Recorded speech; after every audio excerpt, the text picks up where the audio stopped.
नमस्कार, बहुत स्वागत है आप सबका एक बार फिर से हमारे YouTube चैनल के ऊपर। आज के कार्यक्रम में हम एक 31 वर्षीय युवती की जन्म कुंडली का अध्ययन करने जा रहे हैं, जिन्होंने अपने बर्थ डिटेल्स हमारे साथ शेयर किए हैं और ज्योतिष के माध्यम से अपने जीवन से जुड़े हुए प्रश्नों के उत्तर जानना चाहती हैं और साथ ही साथ चाहती हैं कि मैं इनकी कुंडली का पूर्ण विश्लेषण करूँ।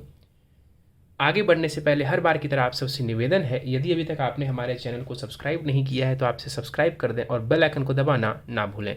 साथ ही साथ यदि आप सब भी इसी प्रकार अपने कुंडली का विश्लेषण कराना चाहते हैं या फिर मुझसे संपर्क करना चाहते हैं तो स्क्रीन के ऊपर दिए गए व्हाट्सएप नंबर के ऊपर आप मुझसे संपर्क कर सकते हैं। सीधे आ जाते हैं आज के कार्यक्रम के ऊपर। इनके बर्थ डिटेल्स को आप सबों के समक्ष रख देता हूँ। 15 अगस्त 1990 को इनका जन्म हुआ है। जन्म का समय है सुबह के 2:45 और जन्म का स्थान है पश्चिम बंगाल। प्रश्नों की बात की जाए तो जॉब के बारे में पूछती हैं कि जॉब करना सही रहेगा या फिर व्यापार करना मेरे लिए सही रहेगा। इन्होंने पूछा भी है कि व्यापार करूं तो क्या एग्रीकल्चर में, फिशरी में, एनजीओ में व्यापार करना मेरे लिए कैसा रहेगा। विवाह के बारे में पूछती हैं कि क्या शादी का कोई चांस है। ये इनका प्रश्न है कि क्या शादी का कोई चांस है, यदि है तो वो कब होगा, प्रेम विवाह या अरेंज मैरिज। और साथ ही साथ खुद से पूछती हैं कि क्या डिवोर्स होने के भी योग हैं, यानी विवाह से पूर्व ही इनको ये आशंका है डिवोर्स संबंधित चीज़ों का भी।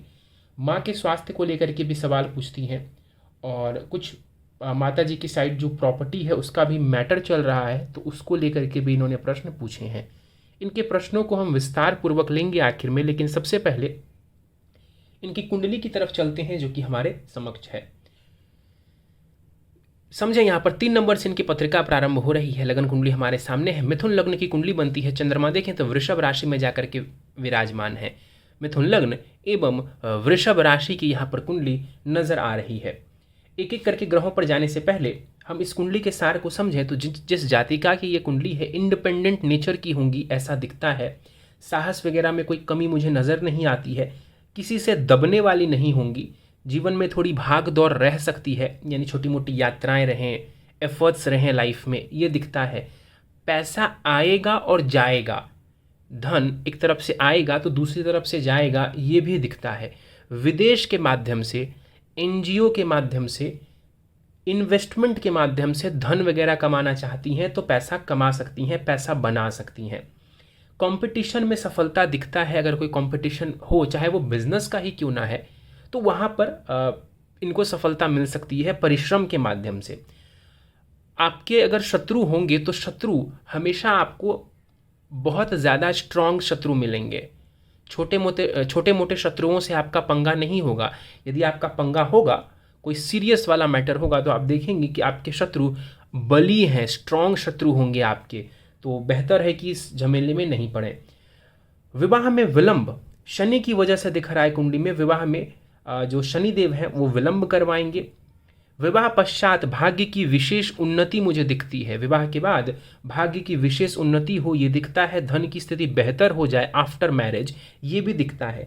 वैवाहिक जीवन का विशेष ध्यान रखने की आवश्यकता होगी, यानी विवाह से पूर्व भी अभी जो आपने चिंता दर्शाई है कहीं ना कहीं वो कुंडली में नजर आ रही है। करियर में आप अच्छी प्रगति कर सकती हैं, ये भी आपकी कुंडली में दिख रहा है।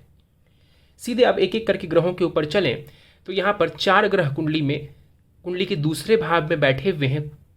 चतुर्ग्रही योग बन रहा है आपकी कुंडली के दूसरे भाव में। धन भाव इसको हम कहते हैं कुंडली का। यहाँ पर बृहस्पति जो कि कर्मेश है, करियर का स्वामी, विवाह का स्वामी, जाकर के धन भाव में बैठा हुआ है। ये पैसे के लिए बढ़िया है। ये पैसे के लिए बढ़िया है। प्रयत्न करेंगे तो खूब सारा पैसा यहाँ पर बृहस्पति आपको देने वाले होंगे। वहीं शुक्र की बात की जाए तो शुक्र इस कुंडली में शिक्षा, संतान भाव के स्वामी ग्रह हैं। साथ ही साथ वो खर्च भाव के भी स्वामी ग्रह हैं। वो भी जाकर के कुंडली के धन भाव में, दूसरे भाव में जाके बैठे हुए। देखिए 2 शुभ ग्रह यहाँ पर बैठे हुए हैं, वो भी गुरु एवं शुक्र। कुछ दें या ना दें, पैसा तो ये आपको दे ही देंगे। पैसा तो ये आपको दे ही देंगे। तो पैसे के लिए तो ये बहुत बढ़िया नजर आ रहे हैं गुरु एवं शुक्र यहाँ पर जो बैठे हुए हैं। गुरु तो उच्च के होके बैठे हुए हैं, परम उच्च का गुरु यहाँ पर बैठा हुआ है कुंडली में। आगे बढ़ जाएं तो केतु भी यहाँ पर हमें नजर आ रहे हैं दूसरे भाव में। केतु, अब ये जो केतु सूर्य जो बैठा है ना साथ में, इसी ने क्या किया, कहीं ना कहीं जो बृहस्पति और शुक्र हैं उसको ये पीड़ित कर रहे हैं। खास करके केतु यहाँ पर पीड़ित कर देंगे शुक्र को और गुरु को, जो कि विवाह के कारक होते हैं। इस वजह से विवाह में ये भी आपको थोड़ी परेशानी देने वाला होगा। सूर्य की बात कर ली जाए तो सूर्य यहाँ पर साहस के माध्यम से, पराक्रम के माध्यम से, मेहनत के माध्यम से पैसा वगैरह आपको मिल जाए, इसकी संभावना कुंडली में नजर आती है। बृहस्पति यहाँ पर आपको कंपटीशन में सफलता दिलवाने वाले होंगे और करियर भाव के ऊपर बृहस्पति की दृष्टि है, इसीलिए मैंने कहा कि करियर के लिए, पैसे के लिए बृहस्पति की स्थिति कुंडली में बढ़िया नजर आ रही है। आगे बढ़ जाते हैं, बुध के ऊपर चलते हैं। बुध को यदि हम समझें तो कुंडली के तीसरे भाव में बुध बैठा हुआ है। बुध आपका लग्नेश भी है, लगन का स्वामी बुध बनता है, तीसरे में जाके बैठा हुआ है। क्या करेगा? तीसरे भाव में यहाँ पर बैठ करके बुध आपकी मेहनत को बढ़ाने वाले होंगे, दौड़ भाग को बढ़ाने वाले होंगे। तो मेहनत करिए, दौड़ भाग करिए, उससे घबराना नहीं है कि जीवन में दौड़ भाग क्यों हो रही है, होने दीजिए, वहीं से आपकी तरक्की होगी, कोई दिक्कत नहीं है, क्योंकि यहाँ पर जो बुध हैं वो अच्छे स्थिति में यहाँ पर नजर आ रहे हैं। यहाँ से बैठ करके बुध आपके भाग्य भाव को देखेंगे, भाग्य में भी उन्नति आपको ये बुध देने वाले होंगे।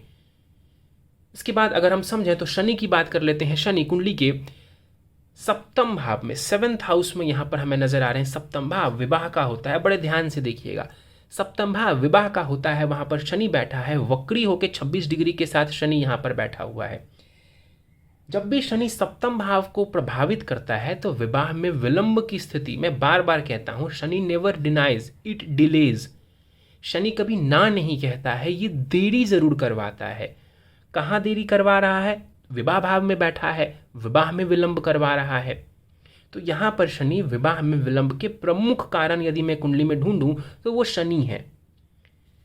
यहां से बैठ करके शनि भाग्य भाव को देखेंगे तो भाग्य में कोई कमी नहीं रहने देंगे, भाग्य वगैरह आपका साथ देगा, तो भाग्य को लेकर के यहाँ पर परेशान होने की आवश्यकता नहीं है। शनि लगन को देखेंगे, शनि लगन को देखेंगे तो कई बार बनते हुए कार्यों में डिले, विलंब की स्थिति यहाँ पर शनि आपको देने वाले होंगे। लेकिन हाँ, शनि कहीं ना कहीं हमें लगातार प्रयत्न करने की शक्ति भी देता है, लगातार प्रयत्न करने की शक्ति भी देता है, जिसको हम इंग्लिश में परसिस्टेंस कहते हैं। तो वो नेचर यदि आपके अंदर है तो अच्छा है, आप प्रयत्न कीजिए, एक बार में नहीं तो सही, दूसरी बार में चीज आपको मिल जाएगी। शनि की दृष्टि कुंडली के चौथे भाव के ऊपर पड़ रही है। शनि की दृष्टि चौथे भाव के ऊपर प्रॉपर्टी के लिए बढ़िया है, लेकिन माता के स्वास्थ्य के लिए अच्छा नहीं है। राहु के ऊपर चलें तो राहु यहाँ पर कुंडली के अष्टम भाव में बैठे हुए हैं। अष्टम भाव में बैठा हुआ राहु कहीं से भी समझें तो अच्छा नहीं है। लाइफ में उतार चढ़ाव ये राहु हमको देता है। यहाँ से बैठ करके राहु आपके चंद्रमा को देखेगा, मन को पीड़ित करेगा। अभी आपके प्रश्नों से भी समझें तो अभी आप सेटल नहीं हुई हैं, आपने विवाह को लेकर के जो प्रश्न पूछे हैं उससे भी मालूम पड़ता है कहीं ना कहीं मन परेशान है आपका। तो चंद्रमा के ऊपर जो राहु की दृष्टि है वो भी इस बात की सूचना दे रहा है कि मन अशांत रहेगा। वैसे भी 12वां चंद्रमा बैठा हुआ है आपका 12वें भाव में। यहाँ पर राहु आपका बैठा हुआ है, मैं बोलूँगा ससुराल पक्ष से भी बना करके रखने की कोशिश करेंगे। विवाह के बाद ससुराल पक्ष वालों के साथ भी तालमेल बिठा करके चलने की कोशिश करेंगी, वही आपके लिए बेहतर रहेगा, नहीं तो परेशानी हो जाएगी। यहाँ से बैठ करके राहु कुंडली के चौथे भाव को देख रहे हैं। राहु ने भी चौथे को देखा, शनि ने भी चौथे को देखा। अभी मैंने आपको बताया, तो ये माता जी के हेल्थ के लिए या माता जी के लिए ही ओवरऑल मैं बोलूँ तो बढ़िया नहीं कहा जाएगा। मंगल की बात कर लेते हैं। मंगल कुंडली के 11वें भाव में बैठे हुए, 11th हाउस में बैठे हुए हैं। इस कुंडली का जो सबसे बुरा ग्रह है वो है मंगल। 11वें भाव में बैठा हुआ है, ये पैसा बहुत देगा, इनकम आपको बहुत देगा। अब आप कहेंगे कि अभी तो बुरा बोला मैंने, फिर कह रहा हूँ पैसा देगा। पैसा इसलिए देगा क्योंकि अपने घर का बैठा है मंगल, तो पैसे को लेकर के ये मंगल कोई खास चिंता आपको नहीं देने वाला है। पैसा तो ये मंगल दे देगा, लेकिन कहीं ना कहीं जो शत्रु वगैरह हों, इन सब चीज़ों से खुद को आप सावधान रखेंगे तो बेहतर रहेगा। मंगल की दृष्टि पंचम भाव एवं छठे भाव के ऊपर जा रही है, तो कंपटीशन वगैरह भी ये मंगल आपको दे सकते हैं, तगड़ा वाला कंपटीशन। ठीक है, चंद्रमा के ऊपर अगर हम चलें तो चंद्रमा 14 डिग्री के साथ कुंडली के 12वें भाव में बैठे हुए हैं। धनेश होकर के चंद्रमा जाकर के कुंडली के 12वें भाव में बैठे हुए हैं। यहाँ पर चंद्रमा मन को भटकाएंगे, मन को अशांत करेंगे, मन में कई तरीके के विचार या यूं कह लीजिए कई प्रकार के विचार आपको आना, मतलब कि कंसंट्रेशन को वीक कर देंगे, कमज़ोर कर देंगे कंसंट्रेशन को। तो ये बहुत अच्छी चीज़ नहीं है। भले ही हमको चंद्रमा उच्च का ज़रूर नज़र आ रहा होगा कुंडली में, चंद्रमा उच्च का ज़रूर नज़र आ रहा है, उसमें कहीं कोई दो राय नहीं है कि चंद्रमा उच्च का नहीं है, चंद्रमा उच्च का ही है, लेकिन ये मन की शांति के लिए बहुत अच्छा मैं इसको नहीं कहूँगा। चलिए दशाओं के ऊपर चलते हैं, फिर आपके प्रश्नों को लेंगे। दशाओं के ऊपर यदि हम चलें तो आपको बृहस्पति की महादशा आने वाली है 18 मई से, यानी बस आ ही गई। देखिए राहु की महादशा लगभग पिछले 18 वर्षों से आपको चल रही थी। अभी मैंने कहा कि राहु आपका अच्छा नहीं है, वो अष्टम भाव में बैठा हुआ है। जीवन में बहुत सारे उतार चढ़ाव इस राहु ने आपको दिए होंगे। अप्रत्याशित रिजल्ट, जो रिजल्ट आप उम्मीद नहीं कर रही होंगी लाइफ से, वो रिजल्ट इस राहु ने आपको दिए होंगे। अभी 18 वर्षों की राहु की महादशा खत्म होने वाली है। मान लीजिए खत्म हो गई है, गुरु 18 मई 2022 से प्रवेश कर रहे हैं आपके जीवन में अगले 16 वर्षों के लिए। 16 वर्षों के लिए यानी कि 17 मई 2038 तक बृहस्पति की महादशा आपको रहेगी। तो ये जो समय है, इस समय को आप ज़्यादा कंपैरेटिवली बेहतर मान सकती हैं। मानना क्या है, रहेगा आपके लिए। ये जो 16 साल है, देखिए उतार चढ़ाव तो थोड़े बहुत आते रहते हैं जीवन में, सुख दुख, लेकिन जो पिछले 18 वर्षों में आपने देखा है वैसी स्थिति नहीं रहनी चाहिए। अब जो आपकी लाइफ में परिवर्तन होगा वो ज़्यादातर शुभ होगा। तो पॉजिटिव रहिए, और अच्छा समय आपका आ चुका है 18 मई 2022 से। और अगर अभी अच्छा रिजल्ट आपको नहीं दिख रहे हैं आपके सामने, तो कुछ महीनों में आपको स्वतः ही मालूम पड़ने लगेगा, क्योंकि जीवन में इस प्रकार के परिवर्तन आपको दिखने लगेंगे। प्रश्नों को ले लेते हैं बिना समय गवाए। अगर हम प्रश्नों की तरफ चलें, आपने पूछा क्या मेरे लिए नौकरी करना सही रहेगा, अगर हाँ तो किस क्षेत्र में। देखिए आप नौकरी कर सकती हैं, कोई दिक्कत नहीं है, लेकिन फिर आपने अगला ही सवाल पूछा है क्या बिजनेस के योग है, यानी कि आप दोनों में से कुछ भी हो, आप जानना चाहती हैं कि बेस्ट क्या है आपके लिए। तो मैं बोलूँगा यदि बिजनेस आप कर सकती हैं, बिजनेस का ऑप्शन अवेलेबल है, तो आप व्यापार की तरफ जाइए। आप व्यापार की तरफ जाइए, खुद का व्यापार करिए, खुद का काम करिए, वो आपके लिए ज़्यादा बेहतर रहेगा। सेल्फ वर्क करिए, बिजनेस करिए, बढ़िया है आपके लिए। एग्रीकल्चर, फिशरी, एनजीओ, इसमें से क्या बेस्ट रहेगा आपने पूछा है। देखिए फिशरी, आप बंगाल से हैं, मैं समझ सकता हूँ, तो फिशरी अच्छा है आपके लिए। एनजीओ का काम भी आपके लिए बढ़िया रहेगा। एग्रीकल्चर की जहाँ तक बात है, मैं उसमें लाभ तो देख रहा हूँ, लेकिन उसमें उतार चढ़ाव भी रहेंगे, तो वो आप अपने हिसाब से समझ लीजिए। फिशरी और एनजीओ कंपैरेटिवली बेहतर है उससे। क्या शादी का कोई चांस है? बिल्कुल है, बिल्कुल है, शादी का चांस है। तो कब है? बिल्कुल शुरू होने वाला है, अगले वर्ष। अगले वर्ष वैसे तो देखिए समय अभी भी है, समय मैं सही बताऊं आपको तो समय आ चुका है। आप अभी से प्रयत्न करिए, आपका विवाह इस वर्ष भी हो सकता है, नहीं हुआ तो अगले वर्ष हो जाएगा। तो इन दोनों वर्षों में आप मान के चलो आपका विवाह होने ही वाला है। बिल्कुल सोचना नहीं है कि नहीं होगा या क्या, होने ही वाला है।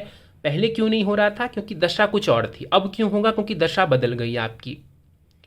तो बिल्कुल विवाह होने की पॉसिबिलिटी है, और आप प्रयत्न कीजिए, विवाह आपका हो जाएगा। लव या अरेंज, देखिए अगर आप तो मुझसे बहुत पहले आके मिले होते, आपकी उम्र 20-21 होती, तो मैं डेफिनेटली बोलता कि इस कुंडली में प्रेम विवाह की संभावना बहुत ज़्यादा है। अभी मैं बोलूँगा प्रेम विवाह होता है, ठीक है, नहीं तो आप अरेंज मैरिज भी हो रहा है, या अरेंज, अगर लव की तरफ कुछ ऐसा नहीं है, लव रिलेशन ऐसा कुछ नहीं चल रहा, तो डेफिनेटली आप अरेंज विवाह की तरफ जाइए, कोई दिक्कत नहीं है उससे। अगर आज आप 20-21 साल की होती तो मैं डेफिनेटली आपको बोलता कि इस कुंडली में प्रेम विवाह की संभावना ज़्यादा है। अभी मैं आपको बोलूँगा कि अगर प्रेम जैसी कोई चीज़ है आपके लाइफ में, कोई रिलेशन है, तो ठीक है, आप उसको लेके आगे बढ़िए, नहीं है तो अरेंज मैरिज की तरफ जाइए। और इन 2 वर्षों में यानी कि समय आ चुका है, अब आप प्रयत्न करिए, विवाह होने की पूरी पॉसिबिलिटी है। क्या डिवोर्स के योग है? ऐसा अभी बिल्कुल मत सोचिए, नेगेटिव मत सोचिए। मैं समझ रहा हूँ कि ये सारे विचार क्यों आ रहे हैं आपके मन में, बट अभी इसको मत सोचिए। हाँ परेशानी है कुंडली में, लेकिन अभी इस बात को मत सोचिए इतना ज़्यादा। नेगेटिव चीज़ें मत पालिए अपने मन में। माँ का स्वास्थ्य आपने पूछा है कि कब ठीक होगा। देखिए डेफिनेटली मैं आपको इसका आंसर दूंगा, लेकिन एक बात ध्यान रखिए, आपकी कुंडली से आपके बारे में सटीकता से बताया जा सकता है, दूसरों के बारे में हम ज़रूर थोड़ा बहुत बता सकते हैं। इस बात को अपने ध्यान में ज़रूर रखिएगा। आपकी कुंडली से अगर आपकी माताजी के स्वास्थ्य के बारे में समझें तो स्थिति इम्प्रूव होगी, ऐसा मैं कह सकता हूँ। स्थिति इम्प्रूव होगी, थोड़ी बेहतर होगी ऐसा मैं कह सकता हूँ, लेकिन पूरी तरह से बेहतर होने में समय लगेगा, अभी वक्त लगेगा। इसके बाद आपने माता जी के साइड की प्रॉपर्टी को लेकर के भी सवाल पूछा है। इसके लिए भी सेम बोलूँगा, आपकी कुंडली से माता जी के साइड की प्रॉपर्टी के बारे में हम सिर्फ थोड़ा बहुत ही बता सकते हैं। जितनी सटीकता से मैंने आपके बारे में बताया है उतनी सटीकता से मैं नहीं बता पाऊँगा।